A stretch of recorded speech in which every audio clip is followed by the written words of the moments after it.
Dear students, I welcome you all once again to our Vision Institute's online platform for competitive exams. This is Saroj sir, and today in this class we are going to see some of the concepts and questions based on sentence improvement. As you all know, in SSC CGL they ask you questions from a grammar segment in the form of sentence improvement and error locations. So today we'll see maybe some 12-15 concepts and followed by some questions. In coming videos we'll have topics like cloze test, vocabulary में synonym, antonyms, one word substitutions, idioms and phrases and phrasal verbs. Again we come back to grammar segment of error deductions and sentence improvement. Chalo. Again I'm telling you that the questions you will see, these are not simply questions. These are based on exceptional concepts of English grammar. ठीक है? So और एक चीज ये previous year का questions है. This is what they have asked. Underline क्या हुआ है? It says, if I would have known the truth, I would have admitted it. है ना? And they say improvement, no improvement. Second चीज क्या है? Like sometime they underline you half part, sometime the whole sentence.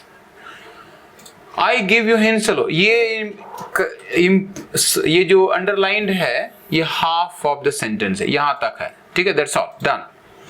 Now just read and try to identify कि क्या ये sentence grammatically correct है.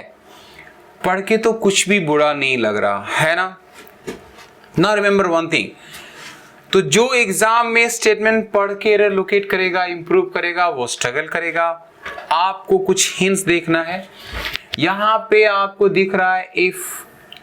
So now anyone who has attended class at a Vision, he would have known this कि आप अच्छे से जान रहे हो कि if के बाद कभी भी फ्यूचर टेंस अप्लाई नहीं होता. नो फ्यूचर टेंस, है ना?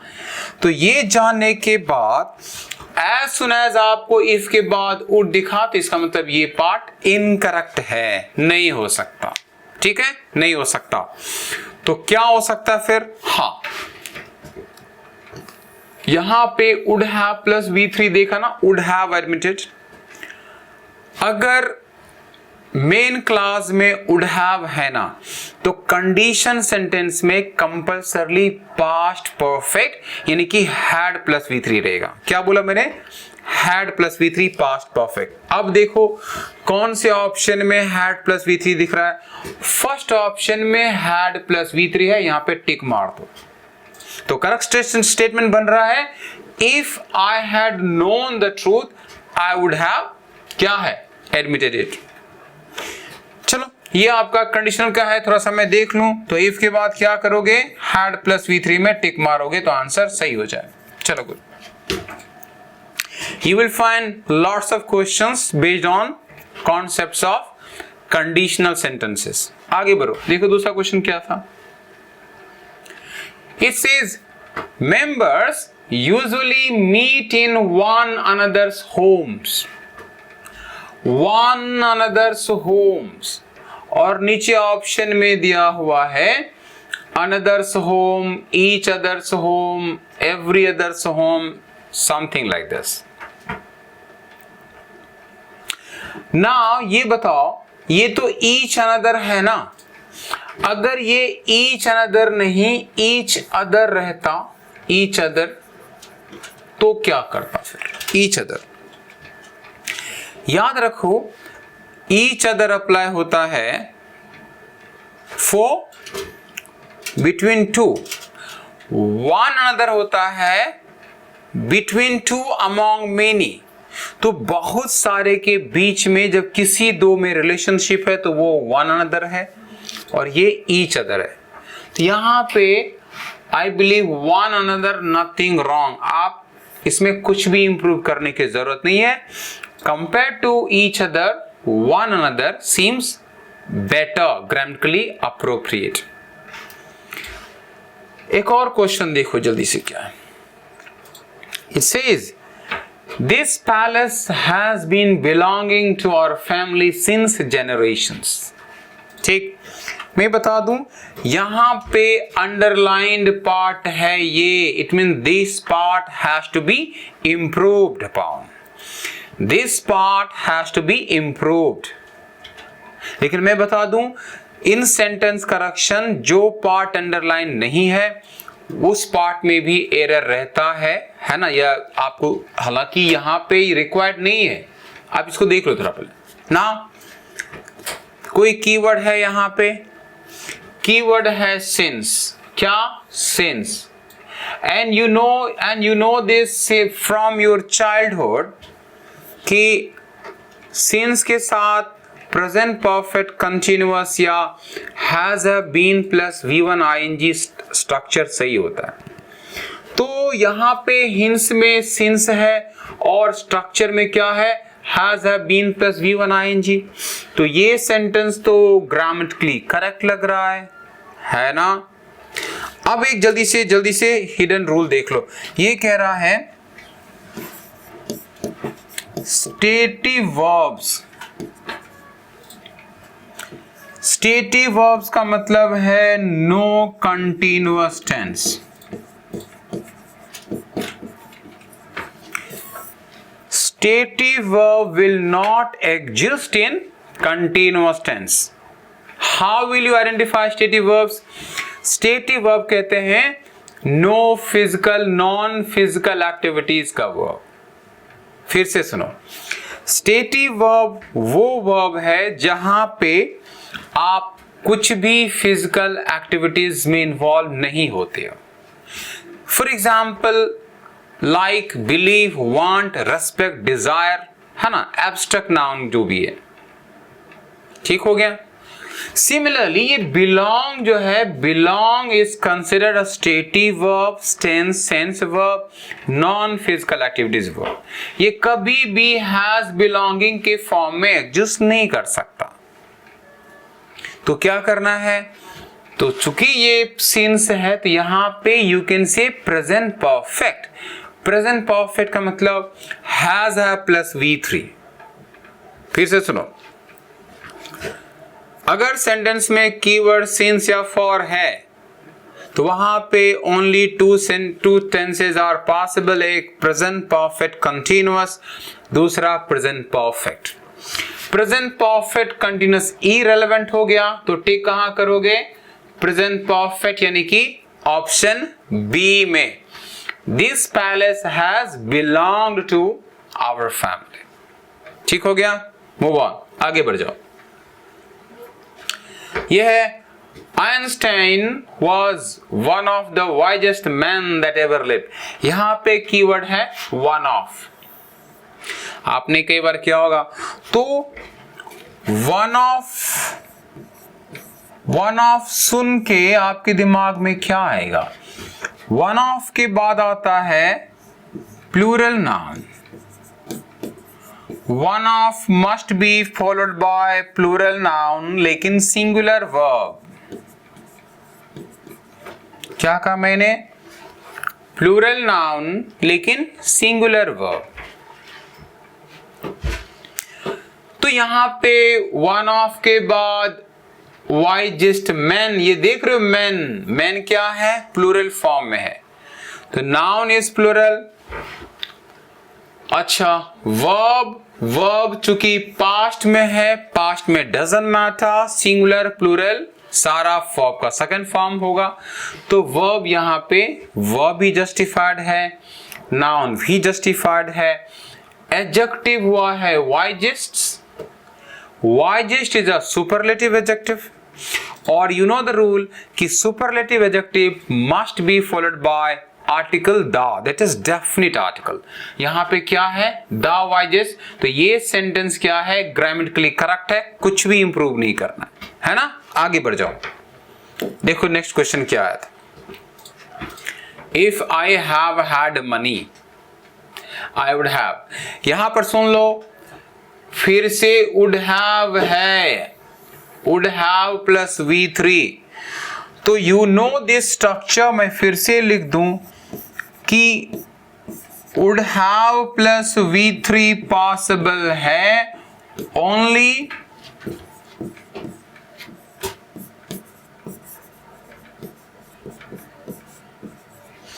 would have plus V3 possible है only if you have क्या had plus V3 in condition, had plus V3। यहां पे सब्जेक्ट है, had है, V3 मिसिंग है ना, V3 मिसिंग है। तो मैं आपको बता दूं ये पहले कि यहां have तो रिक्वायर्ड नहीं, have को डिलीट कर दो, have is not required, had required है। तो फिर V3 क्या करें? रिमेंबर मनी नाउन है, rule says when had is followed by noun तो ये बिहेव करता है क्या? As a V3 main verb. यहां पे had हेल्पिंग नहीं बल्कि मेन वर्ब है। फिर से सुन लो, वापस आ जाओ। Whenever you have noun, noun के पहले का जो had होता है वो हेल्पिंग वर्ब नहीं, वो कि मेन वर्ब है, वर्ब का third form. It means had जो है ऑलरेडी ये थर्ड फॉर्म के फॉर्म में है। तो when you compare you have if, you have third form, missing क्या है? had, तो और had लिख दो तो करेक्ट सेंटेंस हो गया if I had money। क्या? if I had money। आप कहां टिक करोगे? ऑप्शन सी में। कहां? ऑप्शन सी में। if I had money appropriate। Next question दो क्या है?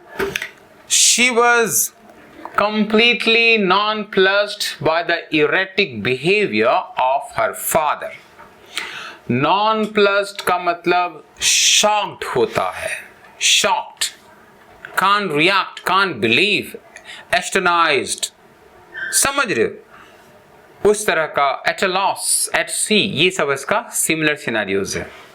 in dilemma। अच्छा, सेकेंड चीज क्या है? यहां पे नॉन प्लस्ड क्या है? एडजेक्टिव है।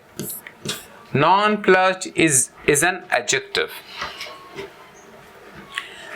ये no nonplussed, not nonplussed, ये सब एब्सर्ड है। प्लस्ड कोई फ्रेज रिलेवेंट नहीं है। सेकेंड चीज क्या है? कंप्लीटली किस एंड हो रहा है? L Y. एल वाई का मतलब होता है adverb. You know very well in the place of adverb में adverbs are placed before adjective. Adverb कहां आता है? एडजेक्टिव से पहले। इसका मतलब ये यहां पे एडवर्ब सही है, नथिंग रॉन्ग। आप टिक मारोगे, नो इंप्रूवमेंट रिक्वायर्ड में। क्यों भाई? उसका रीजन ये है, रीजन देख लो। नॉन प्लस्ड एडजेक्टिव है, कंप्लीटली एलवाई है, एडवर्ब है। Adverbs are usually placed before adjective, वो एडजेक्टिव के पहले है, तो ये क्या है? ग्रामेटिकली करेक्ट है, no correction required. So this sentence goes as a no correction. इस क्वेश्चन कह रहा है कि 12 workers were killed in the conflict between two trade unions. 12 workers were killed in the conflict between two trade unions and they ask you, is there any correction required or improvement required? तो पढ़ के सुन के ये absurd नहीं लग रहा, because conflict का मतलब भी नेगेटिव टर्म है, it's a fight। क्वेरल का मतलब भी झगड़ा, क्लैश भी झगड़ा, कॉन्फ्रेंटेशन, एवरीथिंग इज सेम। तो लिटरली क्या है, कमिंग क्लासेस में जब हम क्लोज टेस्ट का क्वेश्चन सॉल्व करेंगे, you will come across lot of questions in this mode, है ना। प्रॉब्लम ये है, देखो कॉन्फ्लिक्ट होता है नॉन वायलेंट। फिर से सुनो, कॉन्फ्लिक्ट जो है वो नॉन वायलेंट होता है। It means it's like argument और difference of opinion, difference of stand. Conflict difference of क्या है? स्टैंड्स है। कॉन्फल्ट्रेशन क्या है? ये फिजिकल क्लैश है, but still physical clash again shouldn't be violent. Confrontation है, इट इज, आप कह सकते हो इसका मतलब है हीटेड आर्ग्यूमेंट। ये हीटेड आर्ग्यूमेंट है, हीटेड आर्ग्यूमेंट, ये है कॉन्फ्रंटेशन। कॉन्फ्लिक्ट का मतलब है कंट्रोवर्सी, कॉन्फ्रंटेशन हीटेड आर्ग्यूमेंट। तो कॉन्फ्लिक्ट इनकरेक्ट है, कॉन्फ्रंटेशन नहीं हो सकता। आइदर क्वेरल और clash. Quarrel it means it's verbal, it's a verbal duel. Quarrel is verbal, लेकिन clash is violent. समझ रहे हो? तो when two groups fight violently they are called क्या? clash. तो clash is violent, it's a bloody fight. It means चूंकि यहाँ पे क्या है, 12 workers were killed. It must be something violent and bloody. इसीलिए ऑप्शन बी क्लैश जो है क्या है, अप्रोप्रिएट है, रिलेवेंट है, रिक्वायर्ड है। Clash, neither quarrel nor confrontation और कुछ भी और। द मैच वाज, ये सेंटेंस है आपका question number 8। The match was so very ordinary after all the hype generated by the fans. ये जो फ्रेज है ना, so very ordinary, so very ordinary, ठीक, so very ordinary, तो so very ordinary ऑप्शन में very ordinary, so ordinary, nothing to write home about. ये एक क्या है, एडियोमेटिक एक्सप्रेशन है। इसका मतलब होता है नथिंग स्पेशल, नथिंग स्पेशल, या ग्रेट क्राई लिटिल ऊल, वही वाला फ्रेज यहां अप्लाई होता है। और यू कैन से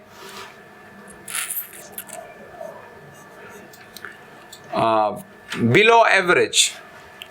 तो basically nothing to write home about, it's a phrase जिसका मतलब क्या होता है, वेरी ऑर्डिनरी होता है। तो ये इसका क्या है, क्लोजेस्ट मीनिंग है। You should have opted option number क्या, बी।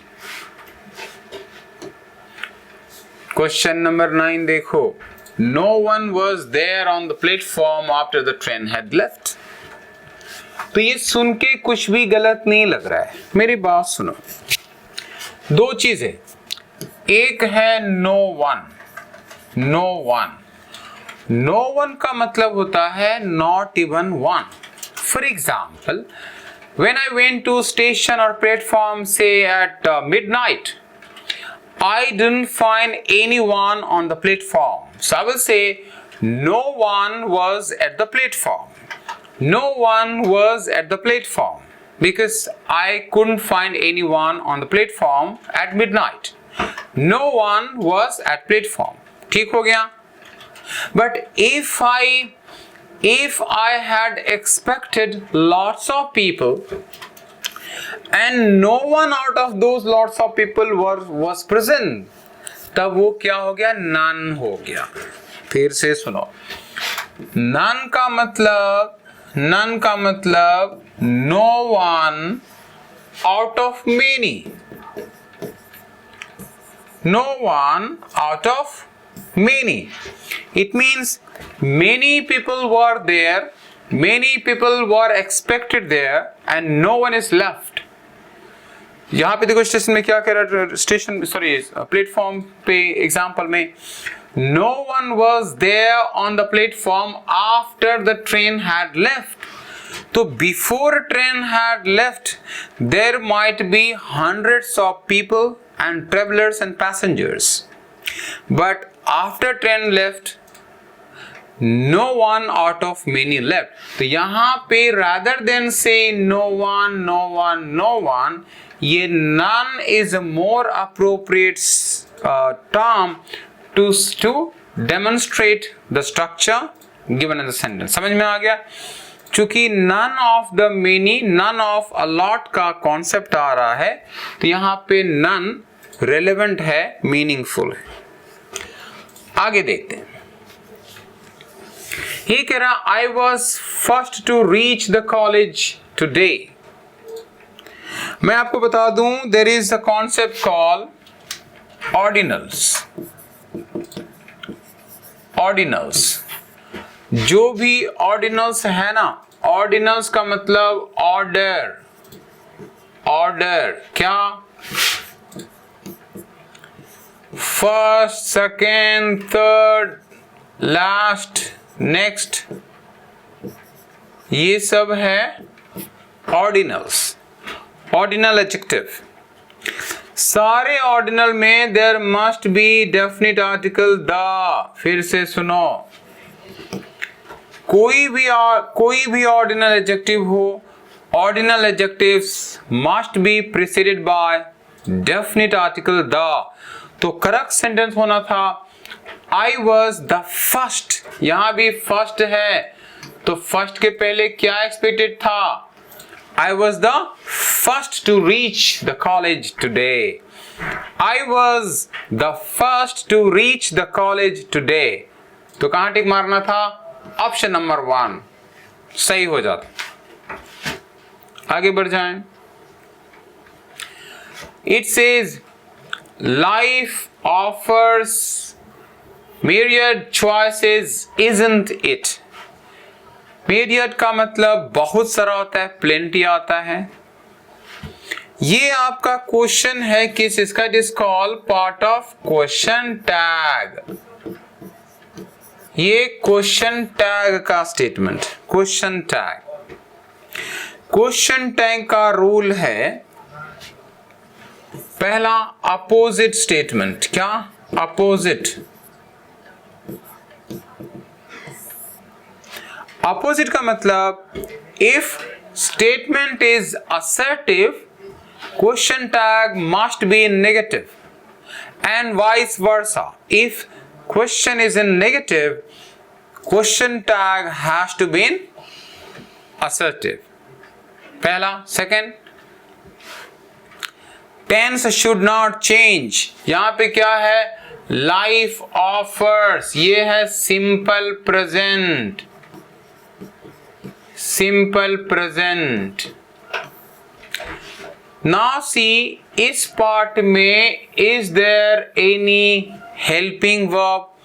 कोई हेल्पिंग वर्ब यूज हुआ है क्या? इज, एम, वाज नहीं ना। तो यहां पे आप क्वेश्चन टैग में इजंट इट नहीं कर सकते। फिर से सुनो, since there is no helping verb is applied in the part of the sentence, तो आप वहां पे क्या कर सकते? is नहीं लगा सकते इंट्रोगेटिव, सॉरी क्वेश्चन टैग में। ये सेंटेंस कौन से टेंस में है? This is part of simple present, ये पार्ट ऑफ सिंपल प्रेजेंट है। तो यहां पे सिंपल प्रेजेंट में जो क्वेश्चन टैग बनता है वह डू या डज लेता है, ना कि इज। फिर से सुनो, क्या? You may apply either do और डज। चूंकि ये स्टेटमेंट है तो वहां पे आप करोगे does it, doesn't it, doesn't it. Life offers myriad choices, doesn't it? Doesn't it? देखो तो कौन सा आप है? ऑप्शन नंबर 3 doesn't it दिया हुआ है, ऑप्शन नंबर 3 में, सी में टिक मार्क। जल्दी से एक लास्ट क्वेश्चन देख लो। The proposal was full of if and but that I seriously doubted.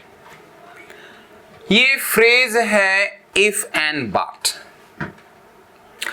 लेकिन जो करेक्ट फ्रेज है वहां पे if but दोनों ही प्लूरल फॉर्म्स में आता है, यानी बोलते हैं ना कि नो ifs and buts, ठीक है,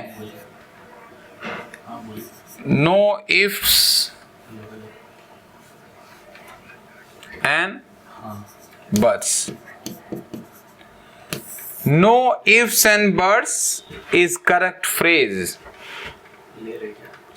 तो when you look at option number C, ये क्या है? No full of क्या? Ifs and buts. Ifs and buts. So it is phrase called ifs and buts. तो guys मेरी बात सुनो. I explain these questions because ये जो sentence improvement का questions है, these questions were based on the exceptional concepts of English grammar.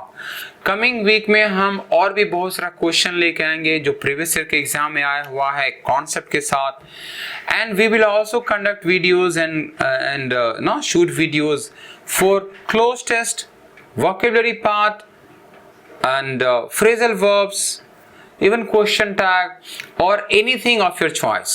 So just let us know, है ना, how we may help you. So if let us know, we will make sure we provide you videos on those topics at the earliest. So thank you very much for your time. Keep watching and let us grow together. I will be coming with you with another video very soon. Have a great day.